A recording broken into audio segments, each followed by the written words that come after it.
a todos, todas, todes. Bienvenidos a este directo que voy a tener con Gonzalo Brito, con mucha ilusión. Gonzalo estará impartiendo un curso en Radica a partir de la semana que viene y la intención aquí es que le conozcáis un poco cómo piensa, cómo trabaja y de esa manera lo que va a compartir con nosotros en este curso. Os digo un poquitito la logística del curso para que la sepáis. El curso que se llama Trauma, Compasión y Regulación Emocional. Empieza el jueves que viene y será todos los jueves de 6 a 8 hora España, ¿vale? O la hora de Madrid, Barcelona, París, ¿vale? Y será desde el 3 de noviembre hasta el 24 de noviembre. Entonces, nada, ahora espero que pronto se una a nosotros. Algunas preguntas que a menudo me hacéis y entonces quiero que las tengáis ya. Este curso lo podéis hacer en directo o en diferido. Tendréis acceso a todo el material durante 6 meses.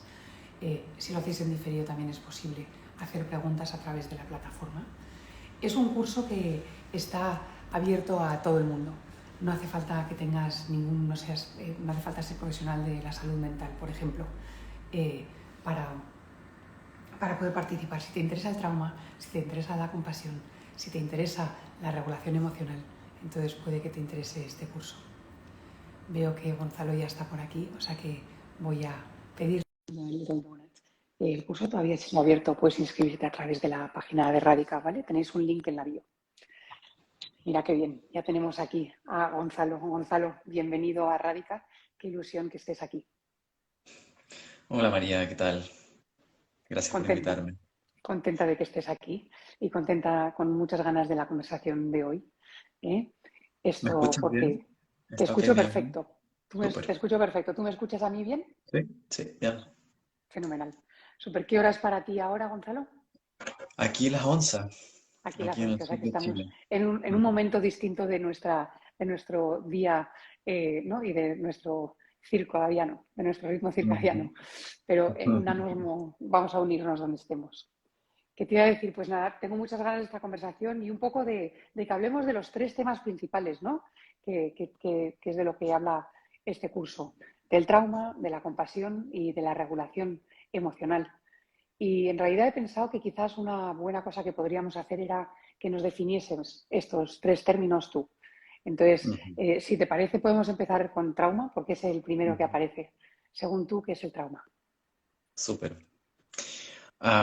Pues naturalmente se han escrito volúmenes y volúmenes sobre lo que es trauma, pero una manera simple de comprenderlo, un trauma es la respuesta que tenemos los seres humanos frente a eventos que nos desbordan en el sentido de sobreamenazarnos. La vida naturalmente tiene situaciones difíciles todos los días. Estar vivo es un factor de riesgo en general, pero a veces tenemos vivencias que nos hieren. De hecho, la etimología de la palabra trauma viene de herida.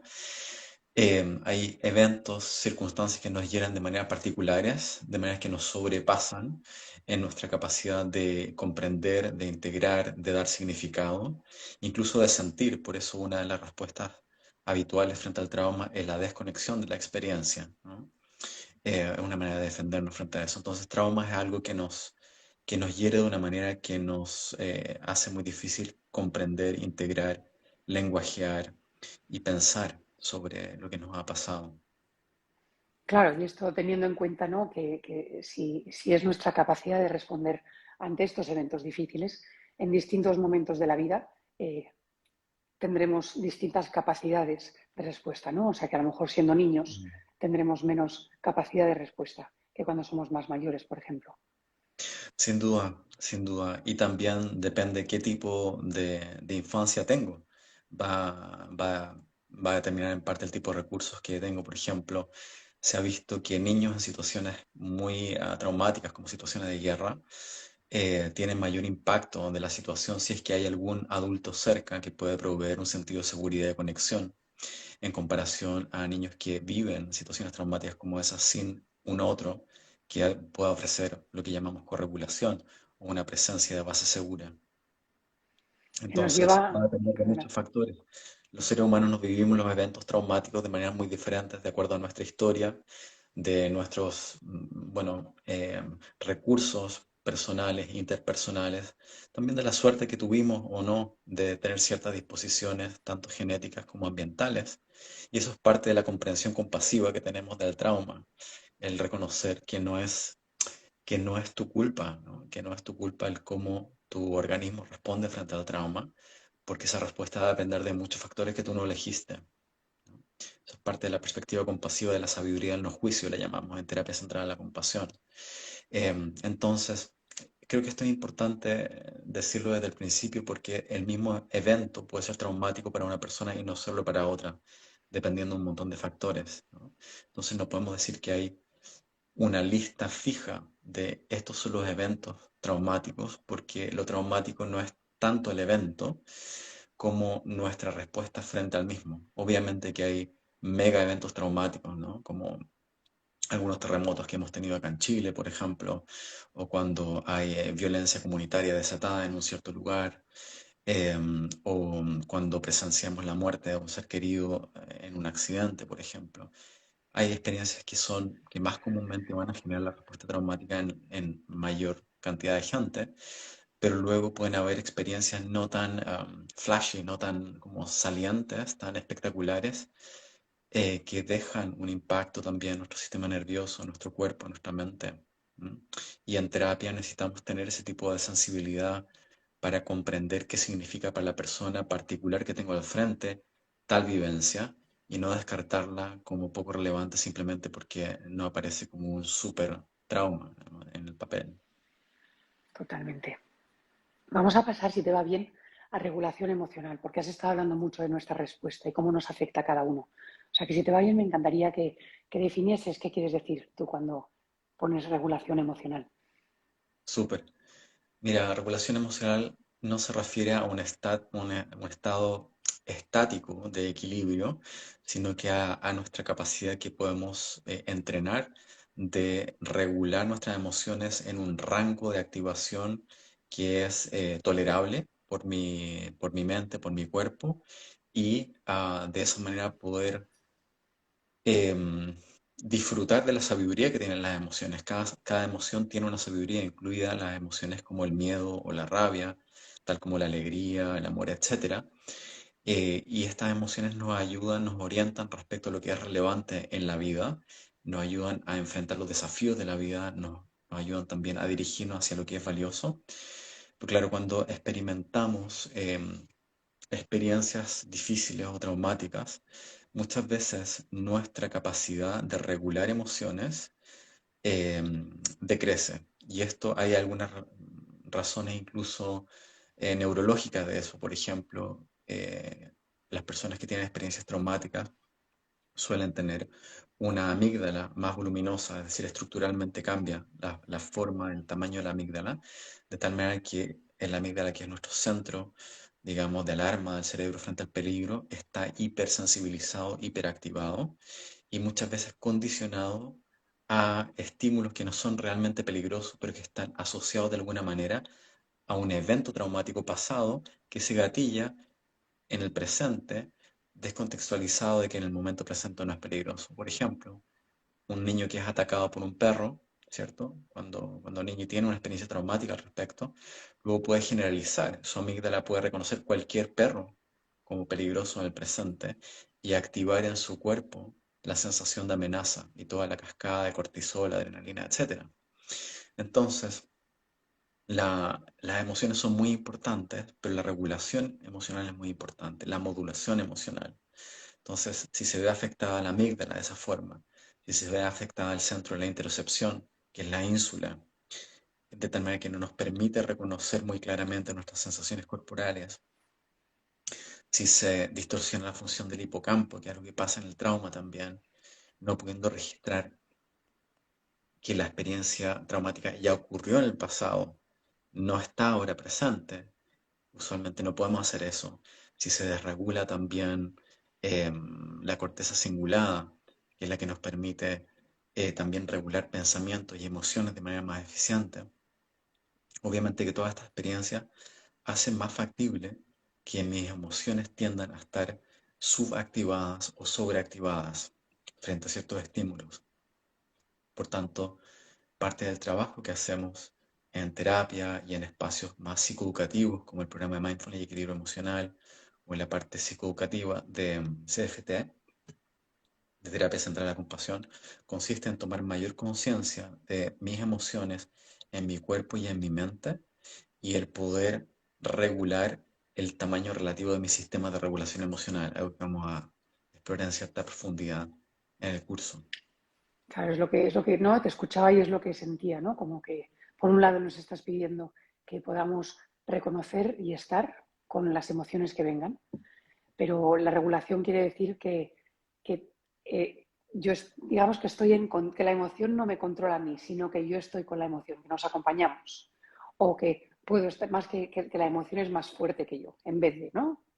Ujú. Sí, naturalmente. Es más fácil hablar de regulación emocional que hacerlo efectivamente, ¿no? Es parte de nuestra experiencia humana compartida, es que nuestro sistema nervioso viene con potenciales emocionales que no elegimos, que son complejos de manejar y que además, curiosamente, estamos diseñados para ser hiperreactivos a la amenaza. Es decir, hay un sesgo negativo en nuestro cerebro. Si a este cerebro que ya es súper sensible a la amenaza se expone a experiencias traumáticas, pues esa hipersensibilidad se aumenta aún más, ¿no? Y usualmente las personas podemos juzgarnos por esto sin comprender que nosotros no diseñamos este sistema tal como funciona. Sí estamos invitados a tomar responsabilidad por entrenar este sistema de alguna manera para hacerlo menos sufriente para nosotros mismos y para otros, ¿no? Pero efectivamente las emociones, pues, sobre todo las emociones de amenaza en vivencias traumáticas, se, se sobreactivan de alguna manera, y nuestra sensibilidad a los estímulos que puedan ser amenazantes, pueden pasar dos cosas ahí: o bien somos hiperreactivos a ellas, o más bien nos desconectamos con las señales de peligro, que es como el otro extremo, como el congelamiento, o hervimos o nos congelamos, ¿no? Pero nos cuesta mantenernos en una zona óptima de activación, que a veces se le llama la zona de tolerancia o la ventana de tolerancia, en la cual nos podemos manejar con un nivel óptimo de activación fisiológica y psicológica. Vamos a hablar de compasión. Entonces, he pensado que quizás primero hablemos de lo que es la compasión y de los tres flujos de compasión y así podremos hablar del trauma con ellos, si te parece. Súper. Salud. Salud. Pues mira, voy yo por un poco de agua también. Am, bueno, la compasión para mí es una pasión. De hace Eso muchos lo vemos, años. eso se ha visto. No hace Sí, falta sí, debo indagar ser un mucho en poco Gonzalo Brito para conocido saber. como el loco de la compasión. Sí, Así que sí. disculpen. No hace falta indagar Gracias por la mucho en pasión. Gonzalo Brito para saberlo. La compasión, mira, a mí me gusta mucho hablar desde una perspectiva evolutiva y científica de la compasión. Lo que primero se me viene es una mirada budista sobre la compasión, donde se dice que cuando aparece la compasión en la mente humana es una joya, y es relativamente rara de ver. Los textos budistas dicen que es como ver una estrella en plena luz del día, cuando la mente humana, que es tan proclive a la amenaza, a amenazarse a sí misma y a otras, surge en nosotros la motivación de aliviar y de prevenir el sufrimiento en uno mismo y en los demás. Y podemos definir la compasión de esa manera, como la capacidad de ser sensibles al sufrimiento, es decir, poder ver el sufrimiento cuando está presente en uno mismo y en otros, unido a la motivación de aliviar y prevenir ese sufrimiento. Es decir, tiene dos componentes o dos psicologías, le llamamos CFT. Una primera psicología que es de entrar en contacto con el sufrimiento. Eso requiere no solamente conciencia, sino que también coraje de no volver la cara, sino de decir, ok, quiero ver esto. Y toma también una cierta capacidad de tolerar el distrés que produce entrar en contacto con ese sufrimiento. Esto parece trivial, pero no lo es. De hecho, los seres humanos somos buenos para no ver el sufrimiento no solamente en otros, incluso el que vive conmigo, ¿no? Sino que en nuestro propio sufrimiento. Y hemos inventado un montón de dispositivos para distraernos de él también. Ese Entonces, mismo tenemos que uno de ellos. aquí estamos, ¿no? Ojalá no ser parte de la Matrix que nos distrae, pero bueno, hay que partir por algún lado. Bueno, entonces un punto de la compasión es ese, la sensibilidad al sufrimiento. Y el segundo punto fundamental es el generar la intención y la motivación de hacer algo al respecto. Y ese hacer algo al respecto puede ser muy sutil. Cuando alguien te desea bien, ya eso te impacta de una manera sutil, incluso antes de hacer algo al respecto. Los seres humanos somos fundamentalmente sensibles a la mente de un otro, tremendamente sensibles. ¿Por qué? Porque nuestra supervivencia depende Claro. literalmente en que hay un otro. Por tanto, cuando alguien nos sostiene con amabilidad, con cariño, con compasión, eso ya nos apoya tremendamente. Ahora, si además de eso recibimos de un otro algún gesto con la intención de apoyarnos, eso es el paraíso para los seres humanos. Por tanto, la compasión es esta joya en la mente humana, que en realidad tiene una raíz evolutiva, es decir, viene, esa es la buena noticia, que viene preinstalada en tu sistema nervioso, al menos como semilla. Y luego esto es dúctil, es flexible, es plástico para ser ampliado, ¿no? Y, por ejemplo, las tradiciones contemplativas han desarrollado una metodología impresionante y muy antigua para ir ampliando el círculo de la compasión desde lo instintivo, que es el hijo, ¿no? O el que se parece a mí, el que lleva mi sangre, eventualmente a lo que el Dalai Lama llama la compasión universal, o la compasión hacia todos los seres sintientes, ¿no? Que bueno, hoy en día es algo que necesitamos cultivar urgentemente, no es un lujo, como dice el Dalai Lama también. Entonces eso sería la compasión, básicamente. Sensibilidad al sufrimiento y motivación de aliviarlo y prevenirlo, en uno mismo y en otros. Alguien ha preguntado, ¿en qué se diferencia de la empatía? Buena pregunta. También hay libracos escritos sobre eso.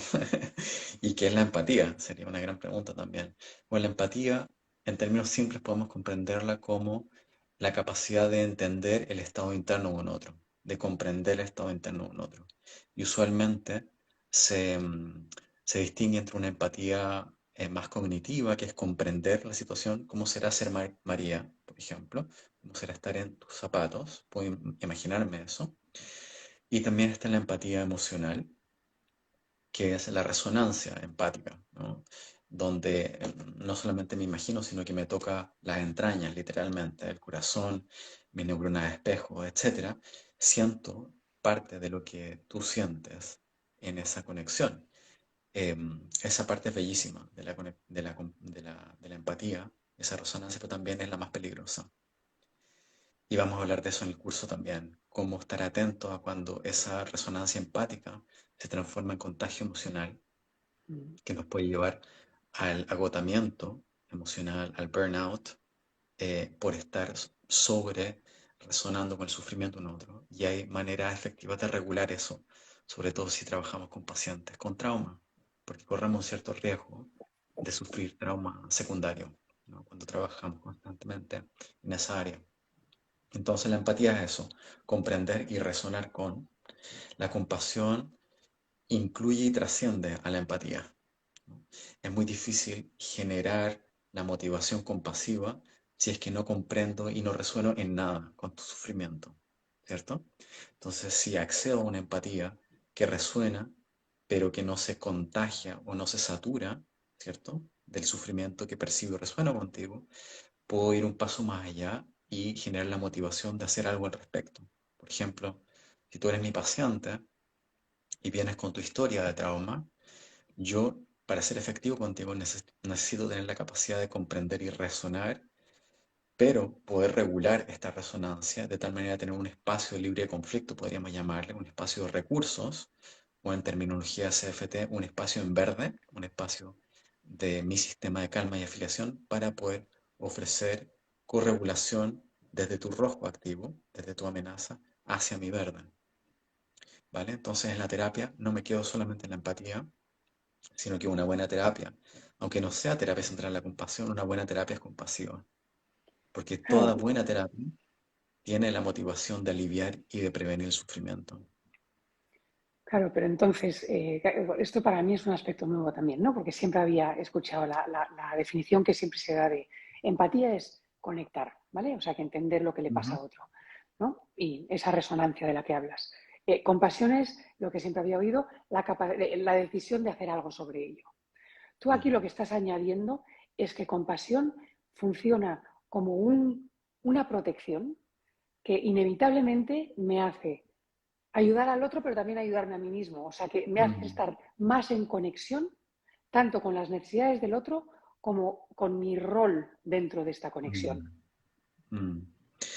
Sí, de hecho, algo que hemos visto en estos años en investigación en el entrenamiento en compasión y en particular con sanitarios, es que cuando los médicos, por ejemplo, enfermeras y otros profesionales se entrenan en compasión, es muy interesante porque aumentan sus niveles de bienestar personal al mismo tiempo que se vuelven más empáticos y compasivos con sus pacientes. Y esto rompe un paradigma tradicional donde se pensaba que para cuidarse había que desconectar. Ahora sabemos que la desconexión, de hecho, es un síntoma de sufrimiento del propio profesional. De hecho, uno de los tres síntomas del burnout es la despersonalización, que acompaña la insatisfacción con el trabajo y el agotamiento emocional. El tercer síntoma del burnout es la despersonalización o deshumanización. Entonces, hoy sabemos que la compasión hacia el paciente de parte del médico o psicólogo, perdón, o cualquier otro profesional, esto obviamente que es muy bueno para el paciente, porque el paciente no se siente tratado como un objeto, sino como un tal como yo, como alguien con quien comparto humanidad, pero también cuida al profesional de la salud. Por eso estamos viendo, o por lo menos yo lo estoy viendo por el ámbito en el cual trabajo, pero veo que como estoy en varios países, veo que se está expandiendo una silenciosa revolución compasiva en el ámbito de la salud, y no solamente en la salud, sino que también en la educación y en otros ámbitos de la sociedad. Y veo que se expande precisamente porque es un win-win situation, ¿no? Es una situación donde ganan los profesionales, ganan los pacientes, los familiares, también ganan las instituciones. Las instituciones que tienen profesionales más compasivos reciben menos demandas por menos tratos, por malos tratos, ¿no? Tienen menor ausentismo laboral porque el cuerpo y la mente de los profesionales más compasivos están mejor cuidados que los que no lo son, etcétera. Sí. Estoy leyendo el comentario de Silvia que dice, al ser autocompasivos somos más compasivos con nosotros, pero también lo que estás diciendo es, al ser más compasivos con nosotros también nos volvemos más autocompasivos, como que funciona siempre. Vamos a hablar de las tres direcciones de la compasión, ¿te Ujú. parece? Creo que es buen momento. Sí, muy bien. Bueno, quien comentó ahí es Silvia, Silvia. una querida chilena que es psicooncóloga. Ella sabe de lo que está hablando porque acompaña procesos de sufrimiento muy potentes cotidianamente. Así que un abrazo, Silvia, y a todos los profesionales de la salud también que están conectados. Efectivamente, lo que hemos visto es que la compasión, esta es una idea Paul Gilbert, ¿no? Viene de él, pero es muy intuitiva, que la compasión fluye en tres direcciones. Una es de mí hacia los otros y es súper importante y ojalá veamos más de esa compasión a nivel mundial. Pero cuando pensamos en compasión, usualmente vemos ese tercio de la compasión y dejamos fuera otros dos tercios que son fundamentales. Los otros dos tercios son la autocompasión, que no es decir, ay, pobrecito de mí, que tiene el mundo contra mí o que tiene Dios contra mí, no es sentir lástima por mí mismo, sino que es la capacidad de responder con amabilidad y autoapoyo en momentos de dificultad y sufrimiento. Y ese flujo es súper importante y lo tenemos usualmente subcultivado quienes trabajamos cuidando a otros, de alguna manera. De hecho, lo que he visto en mi experiencia trabajando con muchos profesionales de la salud mental, ahora mismo han pasado en estos años casi unos 1000 terapeutas por una formación que tengo en terapia central de la compasión. Y lo que he visto una y otra vez es cuán autocrítica y autoexigente es esta población. Yo creo que la población de profesionales de la salud y en particular de salud mental son gente muy dedicada al bienestar de otros y muchas veces tienen postergadas las propias necesidades o hemos construido sentido de vida. Yo me sumo en ese saco, no me excluyo. Hemos construido sentido de vida en ofrecer cuidado a otros y nos cuesta mucho la autocompasión. El tercer flujo de la compasión, que es complementario a los otros dos, es aprender a pedir y a recibir cuidado y compasión de otros, que para muchos de nosotros es aún más difícil que la autocompasión, porque implica salirnos del rol del que sabe, el que sostiene, el que apoya, el que regula a otro y pedir regulación, pedir cuidado, pedir atención nos cuesta un montón. Una metáfora que muchas veces usamos es, yo les pregunto a los profesionales de la salud, ¿qué es más fácil para ti? ¿Contestar el teléfono a alguien que te necesita o agarrar el teléfono y llamar a alguien cuando necesitas tú? Y la mayoría de nosotros reconocemos que el teléfono está más disponible para recibir pedidos de ayuda, de escucha, de regulación, de contención, que para decir, hey, ¿sabes qué? Estoy mal, necesito algo de apoyo. Te escucho y me vienen dos preguntas a la mente. Por un lado, ¿cuánto es lo cultural? ¿No? Es lo que se espera de ciertas profesiones, ¿no? Por ejemplo, me acuerdo que en pandemia no paraban de hablar de los profesionales de la salud como Superman y digo, no, no, no, por favor, no lo hagáis porque era meterles más en este rol de tener que ser fuerte ante todo. Y cuánto es también ¿no? O sea, que volviendo a las heridas que cada uno llevamos, eh, Mm. esta cosa de enfocarnos en el dolor de los demás, me voy a incluir también un poquito ahí, esta necesidad de enfocarnos y no prestar tanta atención interna, ¿cuánto tiene que ver con eso también? Tremenda pregunta, María.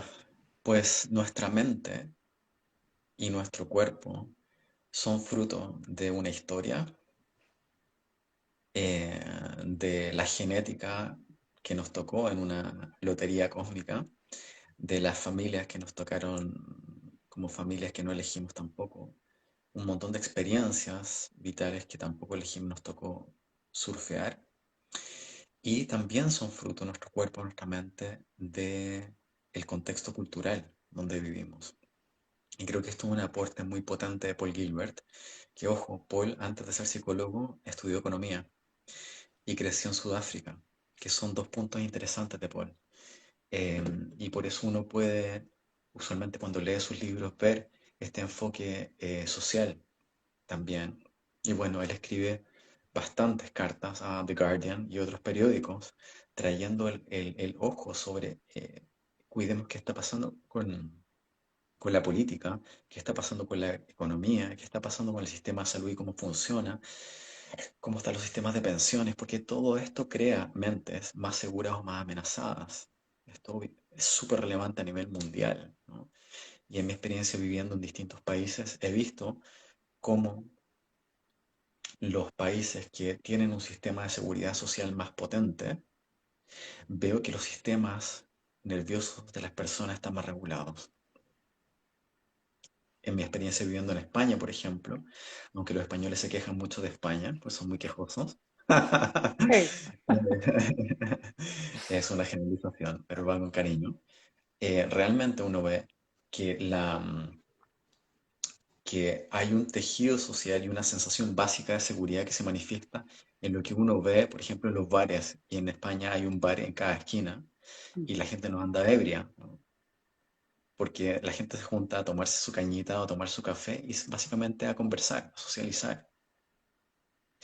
Pero viviendo en Chile, que es donde estoy ahora, o viviendo en Estados Unidos, que fue donde hice mi doctorado en compasión, la carencia de un sistema de seguridad social, una red que te va a sostener, el temor a que si te enfermas te vas a endeudar, no solamente tú, sino que eventualmente tus hijos, la sensación de que te tienes que rascar con tus propias uñas a toda costa porque no hay una red de contención, eso se palpa en sistemas nerviosos que están desregulados hacia el rojo, realmente. Y eso uno lo ve en la reactividad de la gente, en cómo está mucho más a la mano la frustración, el miedo, la hipercompetitividad, la inseguridad. ¿Vale? No estoy pintando España como un paraíso porque no lo es. Simplemente estoy diciendo, en respuesta a tu pregunta, que cómo nos organizamos socialmente genera distintas mentes. Por ejemplo, cuando hago cursos con terapeutas, les pregunto a veces, ¿cuántos de ustedes tienen arma en su casa? Un arma en su casa. Usualmente pocos decimos que tenemos un arma en su casa. Yo no tengo. Pero si hago esa pregunta en Estados Unidos, aumenta mucho el número de personas que tienen arma en su casa. Lo mismo podemos decir de nuestra alimentación, va a depender del país donde vivimos. En fin, nuestra mente no es solo individual. nuestra mente también es fruto de la Viva. cultura y por eso me interesé en este tema profundamente hace unos 15 años. Creo que la compasión es muy importante a nivel individual, pero necesitamos entrenar una mente compasiva grupal, es decir, necesitamos ir regando y sembrando culturas más compasivas que creen mentes más compasivas y menos amenazadas. Si no, no vamos a dejar de ver índices de violencia. Los índices de violencia que vemos dispararse en tantas partes, acá en Chile está fuerte, es, uno puede leerlos también como una respuesta de los sistemas nerviosos a una sensación básica de seguridad. Nadie agrede si no tiene miedo. Por tanto, Totalmente. sistemas sociales que provean de un sentido de cierta seguridad, de cierta estabilidad, de sentir que estoy cuidado por un sistema, básicamente, ¿no? De que puedo ser libre en un sistema, de que puedo desplegar mis talentos, mi creatividad, que puedo educarme, que puedo educar a mis hijos, etcétera. Todo eso nos da un sentido básico de seguridad del cual es más probable también ser más empático y compasivo. En fin, me largué un poco, pero es un tema que me No, apasiona mucho, sí, no, el y es equilibrio esencial. y social. Es esencial, ¿no? Y cuando pienso también, por ejemplo, en la conexión, ¿verdad? Efectivamente, o sea, que no conectamos con otras personas, a no ser de que nos sintamos seguros. eh, y pienso en los ejemplos que estás dando, ¿no? Por ejemplo, de Chile, Estados Unidos o España. Pero luego cuando pienso en, ¿no? Y España, pues en eso estamos en un lugar más privilegiado por este sistema médico o por cierto nivel de seguridad o por desastres naturales que a lo mejor nos afectan menos por ahora que otros Ujú. países, ¿verdad? Eh, pero también estoy pensando como si me meto dentro de cada estructura, cómo están construidas nuestras sociedades y cómo, por ejemplo, los lugares de educación o los lugares de tratamiento médico no emanan esta sensación de compasión. O sea, Mm. que el espacio en sí no está construido con la compasión en mente. Ujú. Sí, es verdad. Como tendencia es cierto. Sin embargo, está bueno ir viendo los focos donde hay un despertar en este sentido, ¿no? Por ejemplo, ya que nombraste el ámbito sanitario, yo tengo muy cerca un amigo que se llama Gabriel Eras, un médico Mm. intensivista Me veo español. con el pasado mañana. Bueno, Gaby es un querido y acabamos de escribir un capítulo juntos para un manual sobre sobre humanización de los cuidados intensivos. Y él viene con el proyecto UCI, por ejemplo, de humanización de los cuidados intensivos hace años, y están cambiando el juego, ¿no? A través de protocolos de humanización de los espacios, y eso va no solamente desde flexibilizar los horarios de visita, por ejemplo, o eventualmente la visita de mascotas a estos espacios, sino que qué color tienen las salas de espera. Si hay una mesa donde los familiares pueden sentarse a tomarse un café, o no. Ese tipo de cosas al final suelen no ser como cambios caros que tienen un impacto que es muy valioso, ¿no? Hay investigaciones que muestran, por ejemplo, la diferencia en la tasa de recuperación de pacientes que están hospitalizados con una ventana, sin ventana o con una ventana que da a cemento o si se ve un árbol afuera. Y hay tasa de recuperación muy distinta, tiempo que necesita ese cuerpo-mente en recuperarse. Se ha investigado, por ejemplo, hay un estudio antiguo que a mí me gusta mucho, del año 64, ya donde se publicó el efecto que tiene que el anestesiólogo venga a explicarte qué te va a pasar en tu operación. Y lo que se vio es que los pacientes que eran visitados un rato por su anestesiólogo y quien les explicaba, mira, te va a pasar esto, otro, vas a sentir este dolor después de la operación, etcétera, esos pacientes necesitaban la mitad de la dosis de morfina que los pacientes que no recibían esa visita del anestesiólogo, es decir, la mitad de morfina, y se pasaban además un par de días menos hospitalizados después de la operación. Imagínate lo que implica en términos de costo para el sistema, de experiencia para el paciente, de experiencia para los familiares. O sea, es Sí, brutal, sí. por eso es la joya, ¿no? Que decimos Te escucho y te cuento una historia personal que tiene que ver con esto. Yo tengo tres hijos, cada uno lo he tenido en un país. Tuve uno en Londres, uno en Barcelona y uno en París. Y las tres experiencias fueron totalmente distintas. Con los dos primeros tuve epidurales el tercero fue el único sitio en París donde me vino a ver el anestesiólogo antes. Me miró la espalda, me dijo dónde me podría poner el y todo. En ese parto no necesité anestesia. O sea que es exactamente lo que acabas de contar. Sí, muy potente, gracias por el ejemplo. ¿Y qué es lo que pasa ahí? Bueno, porque la compasión es, en un sentido, es como una morfina para el cuerpo. En realidad pasan varias cosas re interesantes cuando recibimos, pero ojo, también cuando damos compasión. Por ejemplo, aumentan los niveles de oxitocina en sangre. Sabemos que la oxitocina es cardioprotectora y es Uh -huh. antiinflamatoria. Por ejemplo, a nivel corporal, se activan zonas del cerebro como la corteza prefrontal y la corteza cingulada, que entre sus funciones tienen regular hacia abajo la activación de la amígdala, por ejemplo. Se activan endorfinas en nuestro cuerpo, es decir, eso aumenta la sensación de placer, de bienestar y disminuye la sensación de dolor. Eso no solamente es una percepción subjetiva, sino que es algo que se ha medido neurológicamente. Por ejemplo, en algunos estudios se ha puesto personas dentro de una máquina de resonancia magnética funcional de cerebro y se le pincha la pierna, es decir, se induce dolor intencionalmente. Y se ha visto que las personas cuando están ahí se activan naturalmente los centros del dolor del cerebro, pero si tienen la mano tomada de un ser Uh querido mientras se le pincha la pierna, no solamente ellos puntúan subjetivamente menos dolor en una escala, sino que su cerebro registra menor activación en las zonas del dolor. O sea, para los seres humanos, realmente el recibir compasión, el darnos compasión y el dar compasión actúa como un tremendo buffer, ¿no? Como un amortiguador de -huh. experiencias traumáticas. Por eso creo Sí, que hablar de compasión y trauma pega, pega muy bien, digamos, porque, digamos, son como dos experiencias radicalmente distintas, pero que cuando la compasión puede abrazar el trauma, tenemos mucha probabilidad de sanar, ¿no? y de seguir floreciendo. De hecho, hay un término en psicología que probablemente mucha gente no conozca que se llama el crecimiento postraumático, que es la capacidad que tenemos los seres humanos de florecer a partir de un trauma. Curiosamente, ¿no? Usualmente hablamos del daño del trauma, pero las personas podemos florecer a partir de una experiencia traumática si es que esa experiencia es integrada, es reconocida como algo pasado, pero que es parte mía, y podemos generar la motivación compasiva de hacer algo al respecto, por ejemplo, educando o ayudando a otras personas que vivan experiencias similares. Hay mucha gente que ha vivido experiencias muy traumáticas, que han transformado su experiencia traumática en un punto de partida también, desde el cual construir un sentido de vida que me ayuda a ayudar a otros, por ejemplo, ¿no?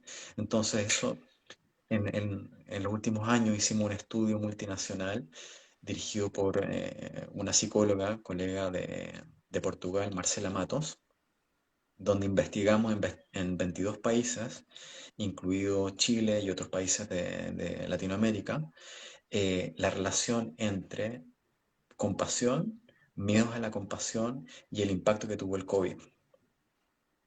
Eh, a quienes les interesa, pueden ver los estudios publicados en mi página, en uh cultivarlamente.com, en recursos, artículos académicos, están por ahí arriba, pueden bajar los PDF. Y lo que se ha visto es que las personas que puntúan más alto en la escala de la compasión en las tres direcciones y que -huh. puntúan más bajo en miedos a la compasión tuvieron menos consecuencias psicológicas del trauma colectivo, podríamos decir que tuvimos del COVID y el confinamiento. Mira, te voy a poner en cuestión una cosa que la he visto recientemente y entonces la voy a compartir aquí. Con esto del crecimiento postraumático, lo que he visto a veces es esta necesidad que tenemos a las personas de no hacer que el otro se sienta mal por mí o ser positivo, ¿no? Que nos dicen, tienes que ser positivo, Mm, tienes la enfermedad, vívela bien, ¿no? Entonces, y decir, mira qué bien esta persona que está enferma y mira qué bien lo lleva, ¿no? Y mm, entonces, a veces, utilizando los términos de compasión, siento que Aquí lo que se está activando solamente es la compasión hacia el otro, pero ninguna Mm, compasión hacia uno mismo, porque en realidad es un positivismo y un crecimiento mm, falso por complacer y hacerle la vida más fácil al que tengo enfrente. mm. Pucha, tremenda pregunta. Me encantan tus preguntas, María. Hacemos lo que Estoy muy podemos. bien. Gracias. Sí, gracias por puntualizar esto porque hay un matiz importante de hacer en lo que dije recién, ¿no? Que es como, por ejemplo, en talleres o en el programa de Mindfulness y Equilibrio Emocional, cuando hablamos de los beneficios del perdón, cuando definimos perdón como soltar el resentimiento y hacer esa práctica de ir soltando el resentimiento. Y hay tanta evidencia científica, por ejemplo, que correlaciona perdonar con disminuir el dolor físico, ¿no? Literalmente, de la persona.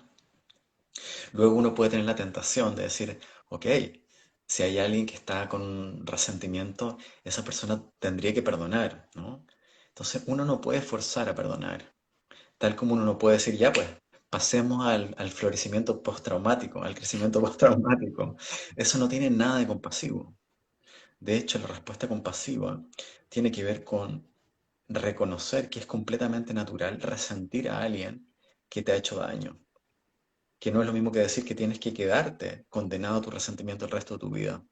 Pero el primer punto compasivo es el reconocimiento que está bien no estar bien, está bien no estar bien, está bien que tu cuerpo y tus emociones estén desreguladas si has vivido lo que has vivido. Está ok, no es tu culpa, ¿vale? Y uno puede ir invitando poco a poco a través de la terapia, a través del entrenamiento, a través de una relación compasiva que me acompañe a cambiar, ir invitando mi sistema nervioso a irse regulando poco a poco cada vez más y ir desarrollando una cierta compasión hacia uno mismo y hacia otros. Pero este proceso no puede ser forzado, solamente puede ser invitado, tal como uno no puede, cualquier proceso orgánico, quedarse dormido, uno no puede forzarse a quedarse dormido, ¿cierto? Uno puede forzarse a tener una erección, uno puede invitar estos procesos orgánicos, ¿cierto? Inclinar, invitar. Uno puede, para quedarse dormido, uno puede ponerse pijama, bajar la luz, no ver pantalla en el último par de horas, pero uno puede decir, ok, Mm. Gonza, ahora quédate dormido. Si eso fuese posible, no sería tan insomne. Pero lo cierto es que podemos inclinarnos. Entonces lo mismo pasa con el trauma. La respuesta compasiva frente al trauma, uno, es comprenderlo, validarlo, reconocer que la respuesta traumática de ese organismo está bien. Es la sabiduría del cuerpo y de la mente frente a algo difícil el tener este tipo de sobresaltos. Esa validación, paradójicamente, abre el camino para el cambio. ¿Por qué? Porque cuando las personas se sienten validadas en lo que les pasa, dejan de juzgarse y sentir vergüenza. Mientras tenemos juicio y vergüenza por los síntomas que tengo, difícilmente puedo trabajar sobre ellos. Porque shame, que traducimos difícilmente como vergüenza, Ujú. lo que hace es es evitar la experiencia difícil, barrerla debajo de la alfombra, desconectarnos de ella. Entonces, la comprensión compasiva del cerebro y de la mente, que es lo que vamos a hacer probablemente en la sesión 2 del programa, esta comprensión compasiva nos permite disminuir la personalización de mi sufrimiento. Es decir, yo sufro porque yo estoy fallado. Y ver que tenemos un sistema con fallas. Los seres humanos tenemos un cerebro que tiene dificultades estructurales y funcionales, que es difícil. De hecho, a veces le digo a mis alumnos en una cuota de humor es que alguien ya tenga un cerebro nervioso, un cerebro humano, es digno de compasión. Cualquiera que tenga un cerebro humano es digno de compasión, porque tenemos un tricky brain, como dice Paul, un cerebro complicado. Entonces la comprensión compasiva es el primer paso de la compasión. No es compasivo decirle a alguien, tienes que estar bien. Usualmente eso se vive con una falla empática.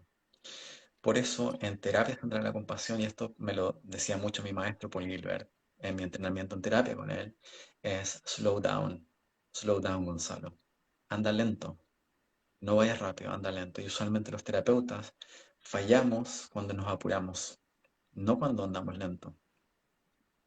y podemos tener una agenda de que este paciente ya debiese estar en tal Agenda. punto de la terapia, y si no está en ese punto de la terapia, decimos, este paciente es resistente al cambio. Pamplina, las personas hacen lo que pueden con lo que tienen, momento a momento. El paciente no es resistente, sino que no tenemos idea de la historia que hay detrás del ritmo que necesita tener ese paciente para ir poco a poco eh, sanándose. Y lo último que necesita un paciente es un terapeuta que lo ahorque con Con su su agenda. presión, con Y su con su agenda. agenda, ¿verdad? ¿No? O sea, que me hacías pensar mucho en la agenda interna de tiene que ir aquí o Mm, tiene que entender esto, ¿no? ujú. Vamos a hacer, te voy a hacer como, vamos a ir en los tres flujos de compasión, ¿vale? Y la relación con el trauma. Pero me encantaría que fuesen respuestas bastante rápidas, ¿vale? Mm. Entonces, como acabas Hablando, de hablando decir, hablando de de rápido no y de imponer la lento, agenda. pues dile a Paul Gilbert que yo te he dicho que vaya rápido. Ok, dime, No puedes volver a Ani, ser rápido, está Gonzalo. volviendo Este es tu automática espacio. esta sesión. Vale, entonces, venga. El primero es de mí, puede ser terapeuta, puede ser amigo, puede ser quien sea, ¿vale? Hacia la otra persona. Eh, ¿Cuál es la relación de ese flujo de compasión de mí hacia otra persona y trauma? No sé si te entiendo bien, tú tienes un trauma y Yo, qué influencia yo, tiene soy, yo soy tu tu flujo. terapeuta, yo soy tu Ah, terapeuta y tú tienes trauma, ¿vale? ok. ¿Cómo va a funcionar la compasión? Lo has ido contestando toda la sesión, pero aquí es para Mm, como ponerlo en un lugar, ¿vale? vale, ¿Cuál sería mi lugar compasivo perfecto. de trauma? Yo soy tu terapeuta o tu amiga Mm, o esta persona que está perfecto. aquí hoy hablando contigo. Tú estás con un tipo de trauma. ¿Cuál debería ser mi actitud, digamos, compasiva hacia ti? ¿O Si cuál yo sería tengo, una actitud compasiva? si yo tengo una historia de trauma, tengo un sistema nervioso hipersensibilizado a las señales de amenaza, por definición.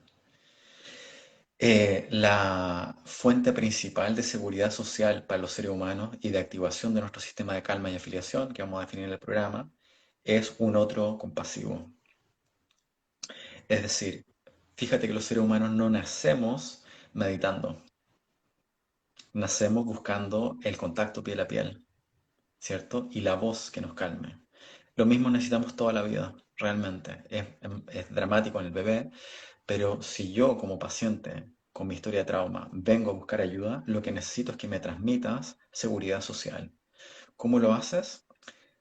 Sí, me importa lo que me dices, pero es más importante tu forma, tu expresión facial. Si estás haciendo como este gesto, me estás diciendo, te estoy entendiendo, Gonzalo. Yo me siento entendido y algo en mí se relaja, se activa mi vago ventral, ¿no? Y me siento conectado contigo. Escucho tu tono de voz. Si me hablas con paciencia, con prosodia vocal, es decir, con agudos y con graves, con un ritmo que te puedo seguir, y no me estás hablando así totalmente porque estamos demasiado apurados, etcétera, eso activaría mi amenaza, ¿cierto? O si tienes un tono plano bajo, eso también activaría mi amenaza. Pero la prosodia vocal es importante. El contacto visual, algo que se ha vuelto de moda al ir al médico, es que no te mira los ojos, porque el médico está mirando el ordenador mientras te pregunta por los síntomas. Eso es amenazante profundamente para los seres humanos. Entonces, en terapia usualmente no usamos el contacto físico porque es tricky, es complicado, ¿cierto? Más con pacientes con trauma y más si hay trauma de abuso sexual, por ejemplo. Pero la expresión facial, cómo uso la cara, cómo uso la voz y luego mi cuerpo, cómo está mi cuerpo, cómo está mi respiración, todo lo que implica lo analógico de la presencia es fundamental. Si a eso le montas buena teoría y buena técnica, fantástico. Si es una terapia compasiva, fantástico. Pero sabes que siendo un apasionado de la terapia, se entra en la compasión. Yo prefiero a un terapeuta conductista, pero cálido, que a un terapeuta centrado en la compasión que no conecta.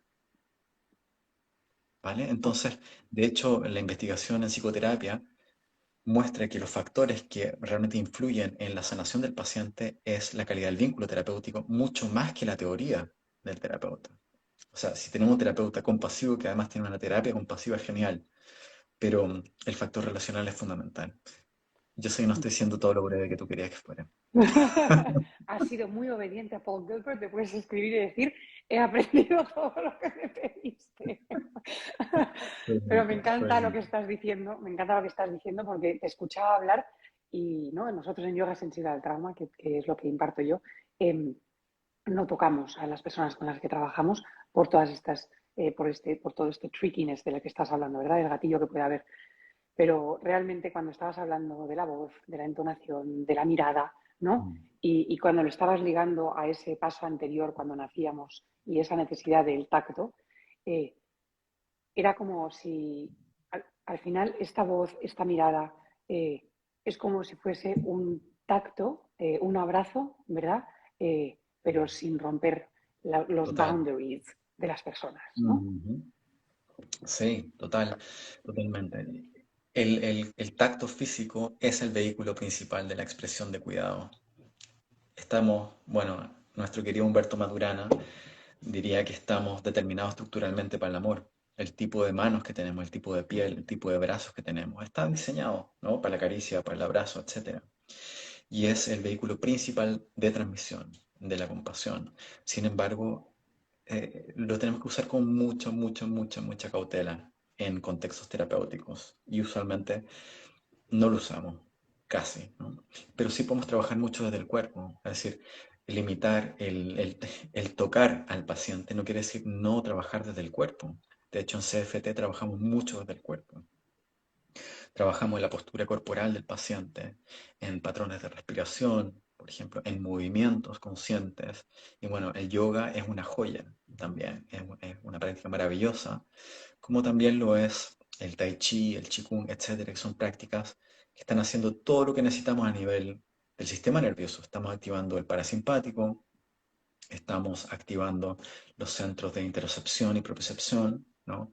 Como la corteza cingulada, estamos disminuyendo el tamaño de la amígdala, etcétera. Es decir, estas prácticas, como las respiraciones alternadas, por ejemplo, o el Bhastrika u otras prácticas yógicas, están haciendo todo esto. Integración hemisférica, integración vertical, regulación de la amígdala, activación de la corteza prefrontal, etcétera, etcétera. Sí, y no, es que justo me pillas que era sobre lo que estaba leyendo casi una gran parte de hoy, ¿no? De cómo son formas de sacar respuestas que se han quedado atascadas dentro de nuestro, ¿no? Sobre todo en congelación, por ejemplo. Es una forma, o en cualquiera, ¿no? De hacer lo que sea más, volviendo al tema de regulación, ¿no? Más fluida y más en Mm, control con nosotros mismos y sacando lo que necesitamos sacar y mm, moviéndonos de la manera que tenemos que movernos. total. Un tipo de trabajo que hacemos en CFT bastante habitualmente es el trabajo de sillas, ¿no? Trabajo de partes, donde podemos conectar con diferentes estados emocionales de nosotros, pero también hemos usado con pacientes con trauma complejo a veces, por ejemplo, con historias con un padre violento, desde el yo compasivo del paciente, y ya venimos entrenando hace un tiempo con alta capacidad de autorregulación, de conexión con sus valores, etcétera, poder, lo que diría Peter Levine, como completar una acción, que es poner un límite asertivo con el padre. Por ejemplo, decir algo como, Ujú. entiendo que me ha jodido la vida desde tu propio sufrimiento, pero esto ya no lo acepto más.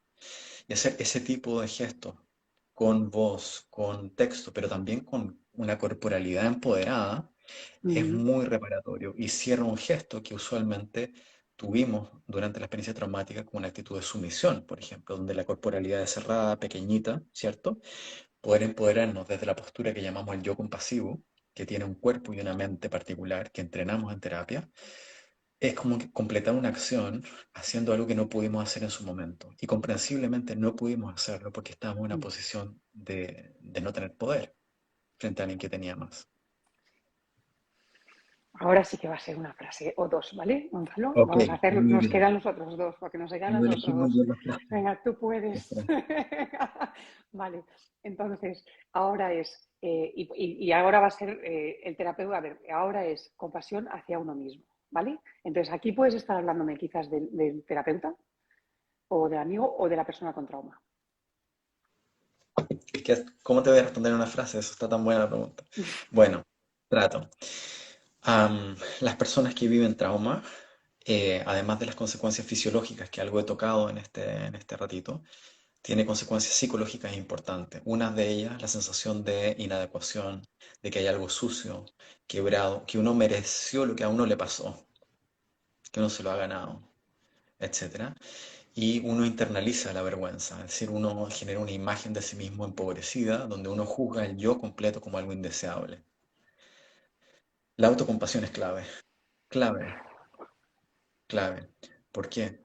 Porque cuando empiezo a dirigir hacia mí esta mirada de comprender que no fue mi culpa el haber sufrido ese trauma, el que no me pasó porque yo me lo merecía, sino porque ese otro abusó de su Necesitaba. poder, de sus propias cosas, etcétera. Todo eso, esa mirada compasiva y luego ir practicando la compasión a través de cómo empiezo a hablarme en la intimidad de mi mente, cómo uso mi cuerpo. También usamos gestos, por ejemplo, autocompasivos con los pacientes. El ir cambiando esa dinámica es obviamente muy, muy sanadora. Esa va a ser mi frase. Respecto al terapeuta, Muchas algo frases y punto y coma, que, muchas comas y punto y comas, y dos puntos algo y que, guiones. algo que yo reconociendo más y más en estos años entrenando a psicólogos y a psiquiatras en el modelo, es que una de las cosas más valiosas que le podemos ofrecer a un paciente es a un terapeuta autocompasivo, porque el paciente aprende principalmente de lo que modela el terapeuta, más que lo que le dice el terapeuta que haga. Y las personas podemos ser sensibles a cómo un otro se trata a sí mismo en una interacción íntima como es la terapia. Por tanto, el cultivo de la autocompasión en el terapeuta no solamente fundamental para el autocuidado en una profesión de alto riesgo, como es la terapia, sino que ejerce un modelaje. Mi yo compasivo como terapeuta te enseña a ti como paciente la capacidad de desarrollar tu yo compasivo desde el cual echar a andar los flujos en tu vida. Fin de la frase. Muy bien. Última frase. Pedir ayuda. Pedir, o sea, que pedir y estar dispuesto a recibir compasión. ¿Cuál es su relación con trauma? ¿Qué quieres Ok, tratar en esta frase que tienes? súper. Em, Quizás antes de decir algo sobre eso, quiero decir que yo no tengo dominado todo esto. Yo lo enseño porque necesito aprenderlo, ¿no? ¿Vale? Y me estoy cocinando a fuego muy lento y probablemente me quede el resto de la vida por lo menos. No se crean que soy maestro en mi vida de esto, estoy tratando de aprender, ¿vale? Digo esto en este punto porque sobre todo el flujo de pedir y recibir es algo que a mí me cuesta y que a muchos colegas nos cuesta.